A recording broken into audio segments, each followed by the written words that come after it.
She meant it to be degrading her.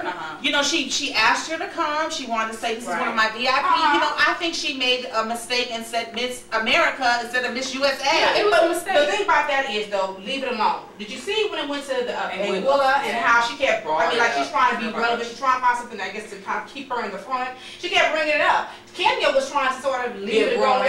Grown woman, leave it alone. But she kept trying to just well, I think it was because of the fact that Kenya kept being disrespectful to Portia throughout the whole vacation. Well, it was the way that she was coming out at her, like, you're not speaking to me because I made a mistake and called you Miss America instead of Miss USA. I mean, you carrying this grudge throughout the time, but you just invited yourself on our vacation. First of all, you weren't even invited. You just made yourself invited on our vacation. But I think what should have happened, it really probably just should have sit down those two guys. Have a conversation. Right. And but I think that's what Portia tried to do. Well, no. She brought in Nene. Nene, our next girl. Yes. Nene was the catalyst who kind of brought out when they were all like in the atmosphere everybody was around. And it was not the time or the place. And so I think what should have happened was Kenya should have done probably stopped her, kind of nipped Nene in the bud and said, well, me and Portia will talk about this later on. We don't want, you know, this is not going to discuss amongst all of you, so we'll just do it later on. But, you know, because Nene kept crying, kind of, what happened? Well, you know Nene. But you know what, too, as a woman, when I am done with the situation, I'm done with it. I'm not going to talk about it. So I think Kenya was also trying to kind of go around and leave it alone, and I think because the other chick kept bringing it up or trying to bring it up, because when Nene sort of did that when she kind of put it out there, Kenya was sort of trying to, you know, she wasn't saying anything, she was downplaying it pretty much.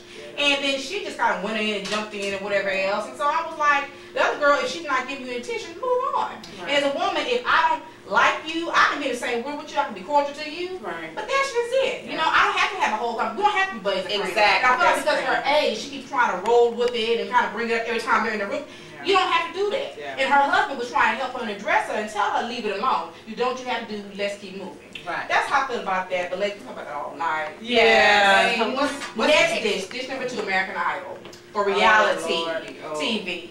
American Idol, I felt, first off, the whole Nicki Minaj situation with Mariah and them not. Quick question, why is Nicki on there? Thank you! Hot mess, hot mess, hot mess. So I'm like, I don't. What makes her qualified to judge anyone about any type of music? That's exactly what I said. Mariah, because you notice the last previous seasons, Paula Abdul was by herself, she was the only female. Jennifer Lopez was by herself, she's the only female too. So I understand. I think American Idol was trying to set her up with putting her and Nicki on there, but I agree completely with what y'all saying. Well, I think it needs to be Mariah by herself. She's a diva. I mean, that's why she's a diva. She is an artist who has proven herself. 200 million records this helper has sold. You don't need nobody to tell us to judge with you. You can do this by yourself. You well, what I think they're trying to do is bring in a new genre of people to watch the show. But I've gotten into a debate with someone at work regarding this Nicki Minaj because I don't feel like she's qualified to judge anyone. I mean, it's true, she started out, she's in, she got a little break and she's very popular, in the hip hop industry, but I don't know. I just don't feel that she's qualified to be judging anyone. And I mean, I mean, has she won some Grammys? Did she win a Grammy? But my thing, like you're saying, you got to have. She's not qualified. I just don't think she is. I'm not there with Mariah. Take her serious. Yes, that's what it is. She's up there with all them Skittles in her head. I don't like all these big old. To me, I can't get into it because we're gonna be real. We're gonna be real tonight. I don't like this hair. I think it's a big clown. Every time I see her, I feel like she's a big clown. I feel like she was disrespectful totally, as we all have said, and I just don't. She just looks like a big.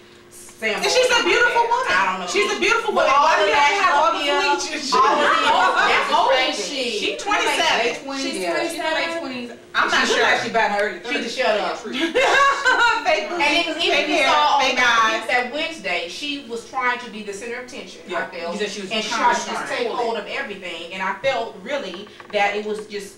Why? Mariah was sitting on the end. She was very quiet, very respectful to me. And this chick over here just kept. I mean, anything. Well, Mariah, his range is better than yours. I mean, it was just to me. It was just very.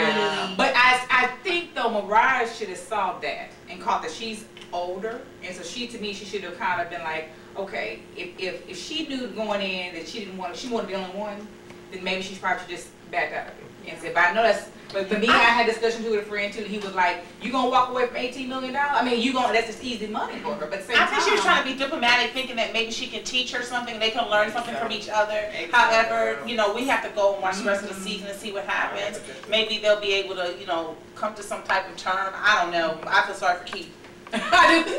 You're right, girl. One petite. 3, the sisterhood. Oh, reality TV. I gotta get a little bit more into that. Sisterhood. I'm feeling that it's. Anybody else want some more? Y'all might be drinking too much. Y'all might get in on this. We're gonna get there.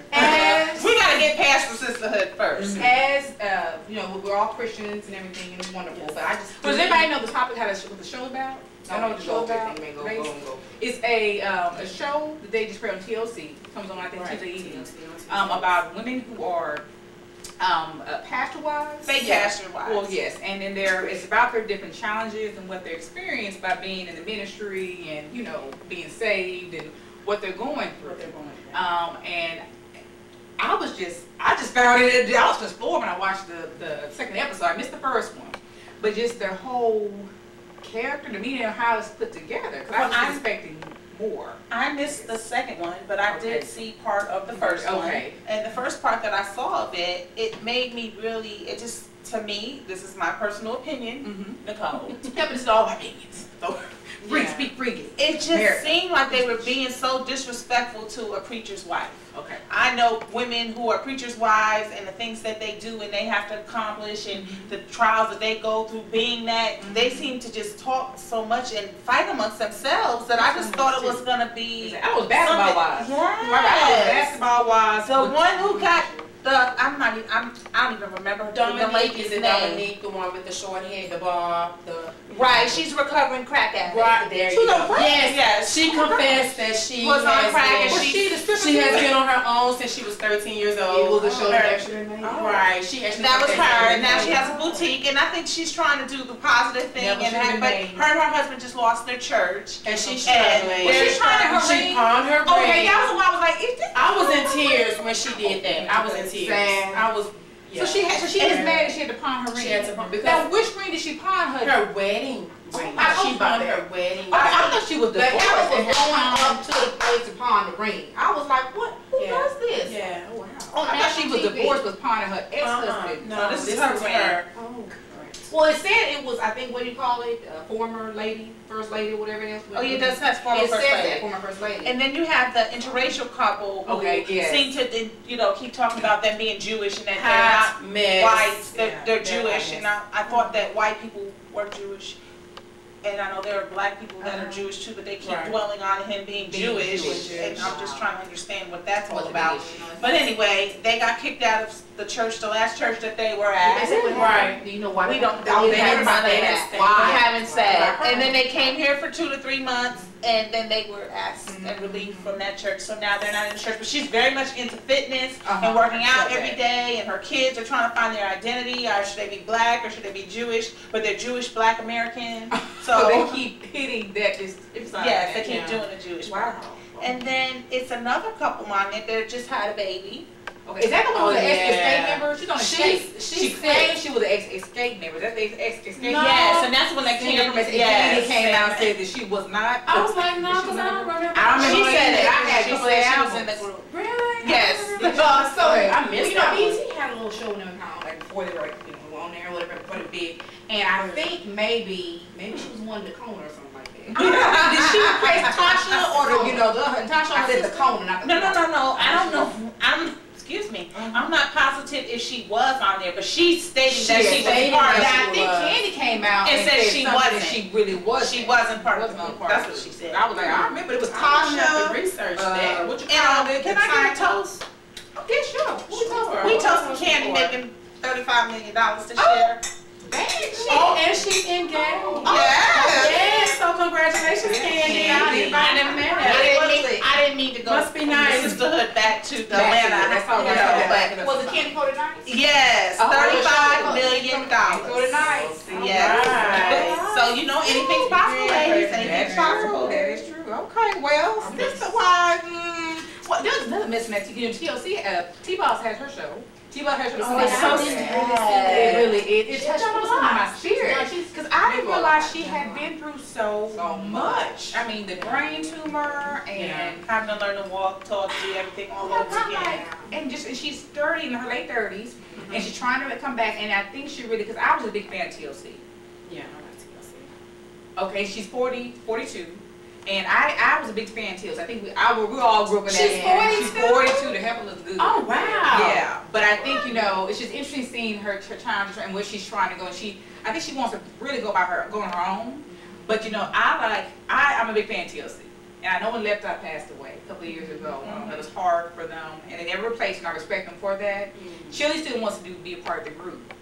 She still wants to do the group thing. But T-Boss, like, she's done. They're part of her life, and she wants to move on. May I make a comment? Sure. I like T-Boss, but I can't imagine T-Boss doing a solo album. I just see her with the bass in the bottom of the group. I mean, she's good, and I love her to death, but T-Boss doing a solo album? Part at the end of the show when the guy was like playing the little, you know, the piano, whatever else, and they took out all that stuff. That was hot. When she was just up there doing Unpretty. She has to, I'm not saying she doesn't have a good voice. I'm not saying that. It's not as bad as we fix. I get what you're saying. But yes, when I think of her, I think of the bass part of TLC. So that would be something to look into and see. That's true. Yes, it was high. I love it. Yeah, I do love I mean, it. yeah, so I don't know, but yeah, that was interesting. And then the funeral show. Oh my God! Funeral. The funeral show. I'm not sure what the exact name title, but it comes on after Sisterhood. Yeah. And it's about the funerals. I think it's called The Best Funeral. Okay. I don't know. The Best Funerals. Whose favorite part of it?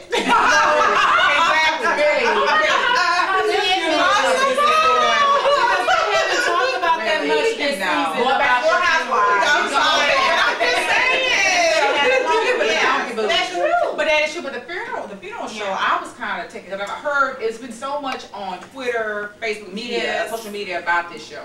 And I know it's shot in Dallas, Oak Cliff. Right. Oak Cliff. You can tell by the way they look. But it just, and I think the thing is they do themed funerals and do different funerals, like each, you know, they do different funerals for whoever you're that. And my only thing is, the dead people can't talk. So they can't celebrate. That's right. What I thought. It's like he wanted the whole Alice in Wonderland theme. So who do they? I want to do always wanted that. Right. Who does that? The Christmas funeral. Who does that type of stuff? Oompa Loompas were everywhere. I was like, I am gonna have to look. When is the show coming on? I mean, but who does? I mean, I was just funeral. And I was sitting up in the red costume, whatever. I didn't go nowhere. You know, my ministry. I want to see funeral. Oh, it's a big production. All I gotta say is, don't throw my ashes. I don't want to be disintegrated. Just put me have a real girl. Don't put me in no on the actual rides at the carnival. I mean, seriously, that's just too much. So I have not seen it. I'm gonna need to see the show. When is it coming on again? Tuesday. But it didn't come on this past Tuesday. Well, maybe they canceled the show. Let's hope that show got canceled. Like Shorty, Baby Shorty. Oh my God. 15,000. But since we're talking about like this hard, everybody else is, so they probably didn't. Well, let's talk about that show that didn't make it. Charlotte and I. Praise God. Charlotte and Low. Let's lift our glasses. God. Clean. We're gonna be a show rapper from Atlanta. We're Charlotte. He has 12 baby mamas. He has 12 baby mamas. 12 baby mamas? Yes. 12 baby. And the TLC had picked the show up. Yes. And he did the promo had the hot mess. Yeah. Double hot mess. Two hours. They were all sitting on the curb, and the kids and the baby, and the kids are as old as the wives. But anyway, I was like, what? Really? And his current girlfriend is pregnant now. What? Yes. Her name is Ja. What song did he sing though? I don't know. Her name is Ja. She's a rapper, and she's pregnant. I happened to see that on the internet. What? Wow. I'm just speechless. Moving right along. I just can't say no more on that. I'm sorry, I can't say anything about that. That goes right there. We talk about our community. We get into that. Yes. Moving right along, our next dish is Scandal. We talked about Scandal, did we? Would y'all want to do that? Like Scandal, or you want to kind of move on to the Scandal? Scandal.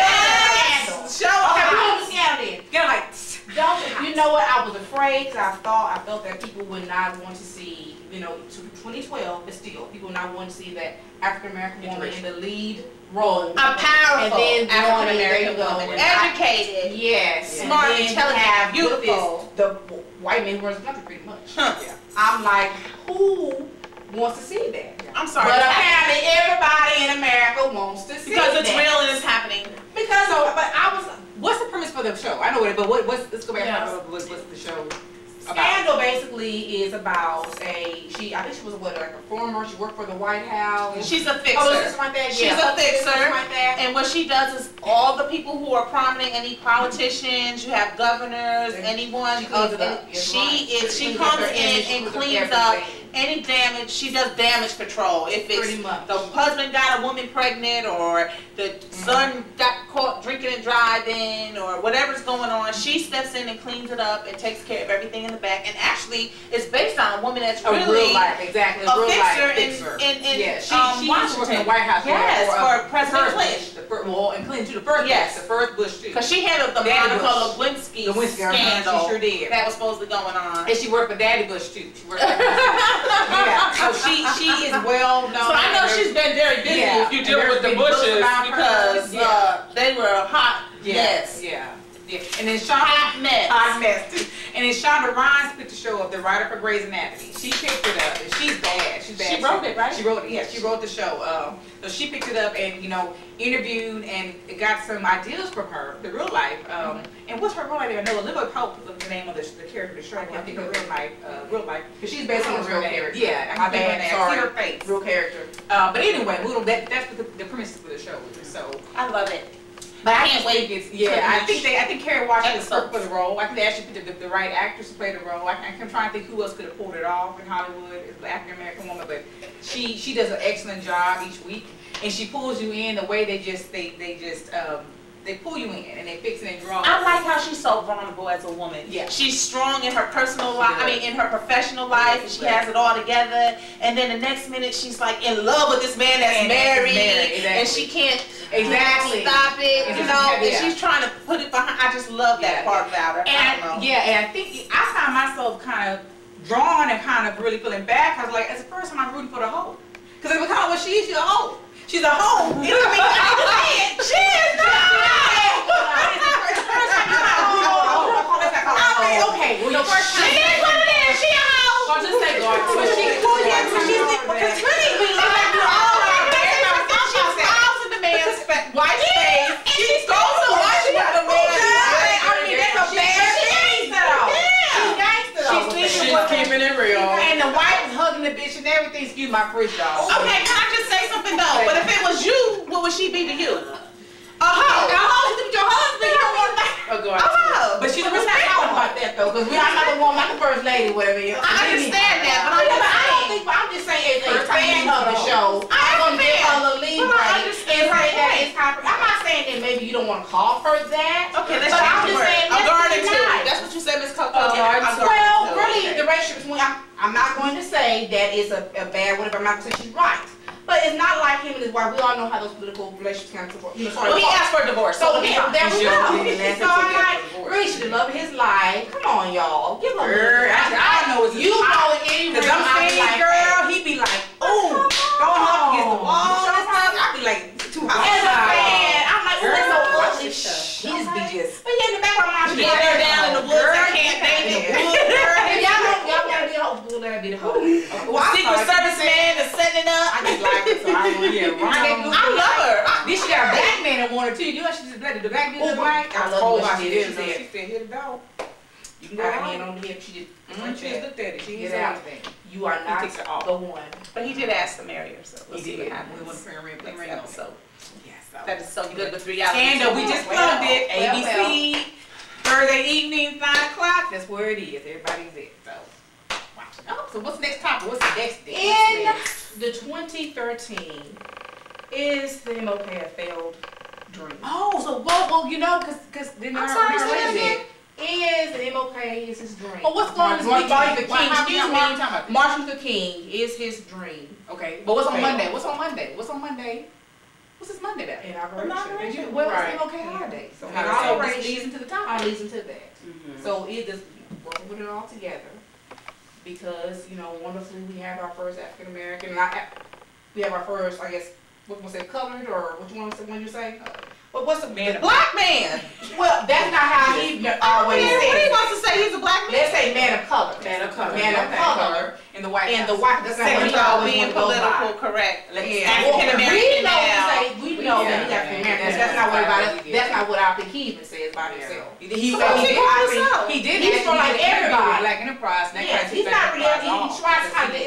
He tries to dance around that. He doesn't really try to say I'm the America's person. I'm the people. I'm not. I'm African American person. We love Obama. We're for Obama, but that was the first time that I ever, you know, maybe I'm lost, but I never realized that he never identified with him being a black man. Right. That's the first time I heard that. Have you ever seen him just come out and say, I'm African American? Or I'm, you know, have you ever seen him get on that train or whatever and say that? Have you ever heard him say that? I can't say for sure that I have, but I don't know that I haven't either. I'm not saying I'm just saying, all I'm saying is a person of multicultural race. If my father's black, I'm black. Well, that's what you're saying. When I check the box, I don't always put black. I put other for census purposes because my mother is white. But and in my the past, if you had 1/4 and you work considered black. However, but what I'm saying is for him right now, I have never heard him really say, or I don't think I think he says his ticket he runs off of is he's America's president. He's not just for the black people. Well, he's not supposed to be just for the black people. He's doing what he's supposed to do. He doesn't say that he's African American. I don't think he should have to say that for his ticket. But you call him African American man. I did say that because he's black. He's a black man. Well, no, he's also white. He's everything else too. So no, he's not African. Okay, well he's multi-race, African American. And that's what he goes. He doesn't just say I'm an African American. That's what we're saying. He doesn't just say that. But you said that he's never identified himself as a black man, and that's the only thing that I'm just trying to find out from you. I never heard him not say that. That's all I'm saying. I'm not saying that he didn't put that on his ticket. I don't think he's going to. Because we're calling him African American. Need a refill. Okay. Refill. Well, maybe that's the case. We'll have to look into it. I'll look in to see if I can find some footage of the president calling himself black. I mean, but you're African American. I guess what didn't we say that he's not going to say? You say he's African American, and what I'm saying is he's not. I understand your point. Okay, that's what I'm saying. I understand your point. You're not going to find that. But we live in a society where it has to be about, you know, everything is about race, and I guess we would be blind not to think that it would be. Wouldn't be. But I think it's kind of, it is true because it also came up to, I know we're not talking about sports right now, with RG3, big thing. He was feeling like, why I have to be the black quarterback per se? Why can I just be a good quarterback? And because did y'all hear about the story? Well, I guess which is kind of he's not black enough. Yes. Exactly, and then the sports because he's articulate and he just tries to date white women. Well, actually, he's not black enough. Well, the sportscaster made a comment about him, and he was fired from ESPN. He was a black man who made a comment about him, and he said he was not the kind of brother he would basically want to hang out with. Yeah. Because he has a white girlfriend. And he has, he's just basically like you're saying. There's some things that he wasn't white, black enough. Yes. And so my thing is, why do we live in a society where that has to be? Why can't we just be people? We are color, and do what we want to, do what we want to do. Which I'm proud. I'm an African American woman. I don't have a problem with saying that. I think you can't. But why does it happen? Why does it have to be stressed that I am African American? I mean, why is the first thing that comes to my mind? Why can't I be? If I'm the first to do something, I guess I can kind of see what their pressure is. People of status and. Because it is always about race. And I guess you would be, we live in a society where it has to be, I guess with our history, of our country. So. And I think it's just the first thing that people see. Unfortunately, that's what they look at. They don't look at your character, they don't look at all the wonderful things that you may have accomplished in life, they don't look like your humanity, they look at the fact of what you look like, and that's what they, And then also, I saw it on not ESPN, but ABC did like 360, you watch my sports. But anyway, E60 is a show that comes on ESPN. And basically, what happened was they were talking about there was a black African-American defensive coordinator, defensive one of those. And apparently he made a comment, but he ends up losing his job. And so the issue that they're having was a panel.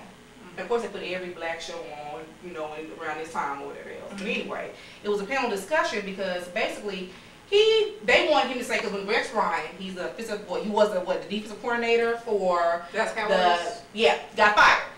He basically said pretty much, I'll get a job in 5 minutes. I get another job in 5 minutes. Mm-hmm. Well, they were arguing because the black man was basically, they're like, why? Well, he should be able to say the same thing. But they're like, no, well, he says that it's not going to be true because he's not going to get another opportunity. Mm-hmm. So what you all are saying, you know, why should it be an issue?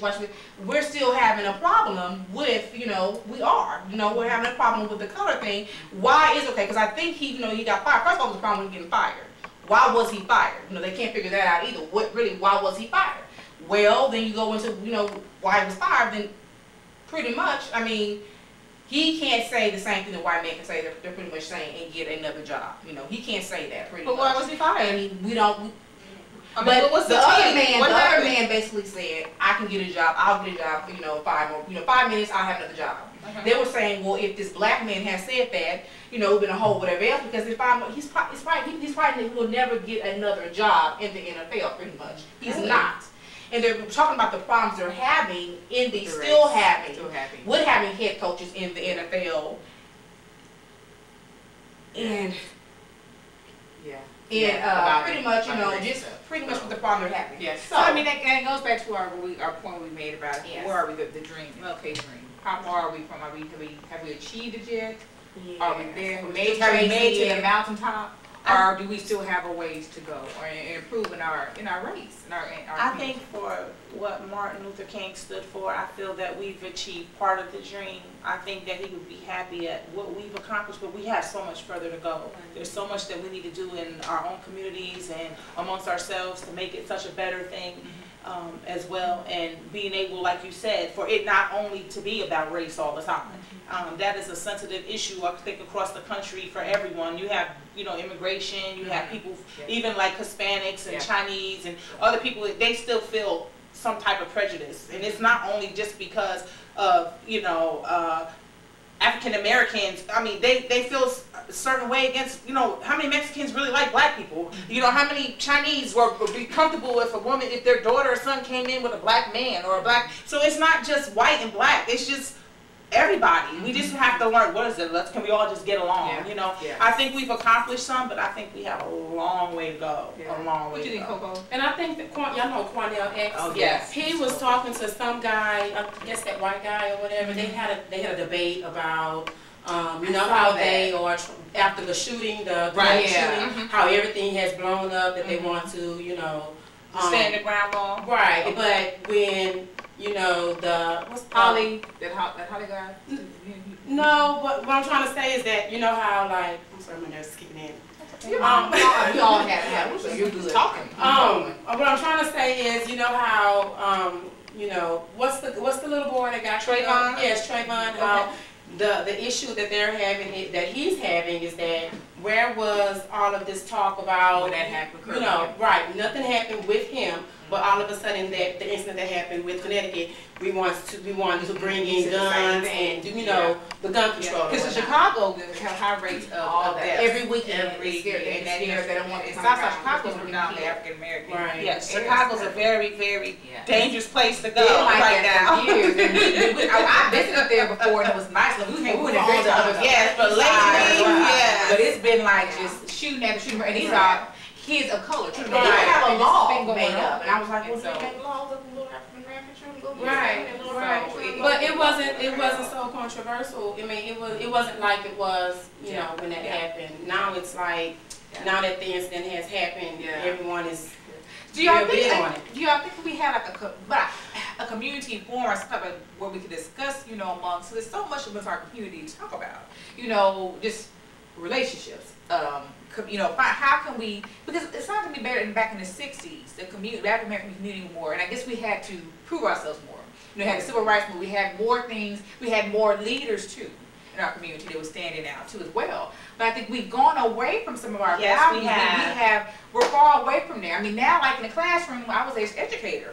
I remember when back when we were in school years ago, with my mama, you know, we had respect for teachers. Yes. I mean, in the African American community. And I worked in a predominantly a high-risk area, an area that was predominantly African American, and we had Spanish too. But just the interaction with these young children, with these older African American women and men, it was appalling. It was really and I remember back in the 50s, 60s, and 70s, I don't care what occurred. I remember my grandmother. Remember though, what you're dealing with, I think, in society is that you don't have a big mom anymore. I guess right. You know, we don't have a Medea or someone coming back teaching and educating these children. You got young kids having kids. Half of the people, if you think about our age and majority of the people that are our age, majority of those people were strung out on drugs. I'm just saying, let's think about it, because that was during the 80s, the crack era, when they came in and that started taking a rampant. So you have